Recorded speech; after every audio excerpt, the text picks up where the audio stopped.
Assalamualaikum warahmatullahi wabarakatuh. Halo, perkenalkan nama aku Fitriani Rumurpane dan aku dari PAI 2 semester 2. Kali ini nih aku akan membahas salah satu bab yang ada di buku Pendidikan Agama Islam kelas 10 bab 9 mengenai menjaga martabat manusia dengan menjauhi pergaulan bebas dan zina. Nah, poin yang pertama yang harus kita lakukan adalah memahami makna larangan pergaulan bebas dan zina melalui pengertian zina, hukum zina, kategori zina, hukuman bagi pezina, dan hukuman bagi orang-orang yang menuduh zina atau qadzaf. Nah, langsung aja kita ke penjelasannya. Yang pertama, pengertian zina. Zina berasal dari kata zana yasni yang artinya hubungan layaknya suami istri antara laki-laki dan perempuan balik tanpa ada ikatan pernikahan yang sah. Yang kedua, hukum zina. Zina ini sendiri hukumnya haram. Perbuatan zina merupakan dosa besar yang dikategorikan perbuatan keji, hina, dan buruk.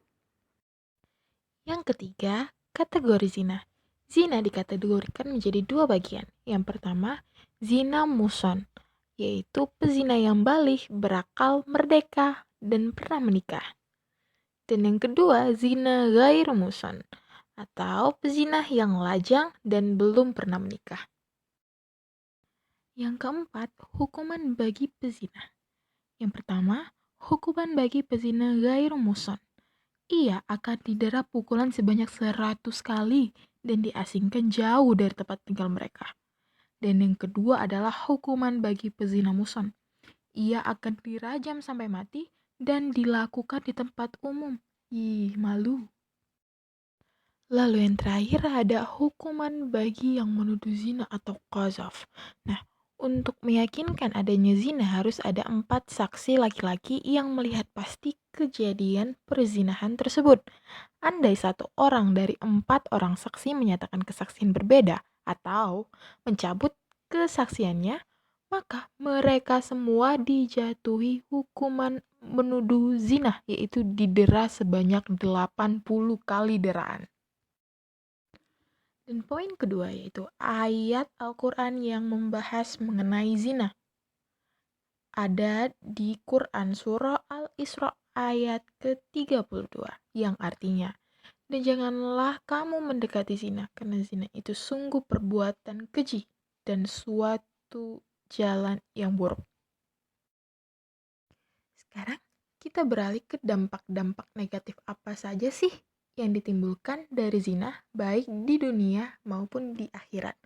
Nah, jadi dampak negatif yang ditimbulkan dari zina di dunia, yang pertama, menghilangkan wibawa. Yang kedua, mengakibatkan kefakiran. Yang ketiga, mengurangi umur.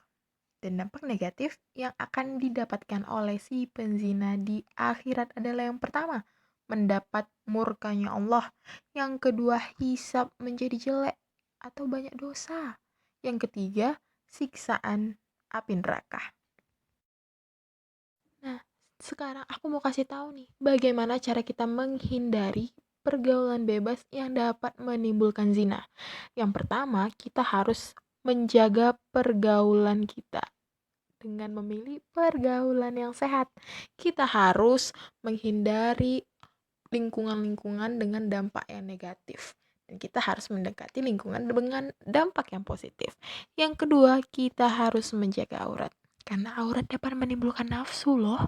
Yang ketiga, kita harus menjaga pandangan, baik laki-laki maupun perempuan. Yang keempat, haruslah menjaga kehormatan kita. Karena kehormatan adalah bentuk dari harga diri kita. Dan yang terakhir, yang kelima adalah meningkatkan aktivitas dan rajin berpuasa. Kita ini harus meningkatkan aktivitas yang positif.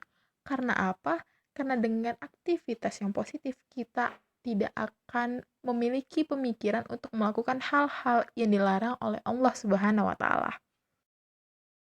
Oke, sekian penjelasan dari aku. Semoga kalian dapat memahami materinya dengan baik dan kita semua terhindar dari pergaulan bebas yang dapat menimbulkan zina.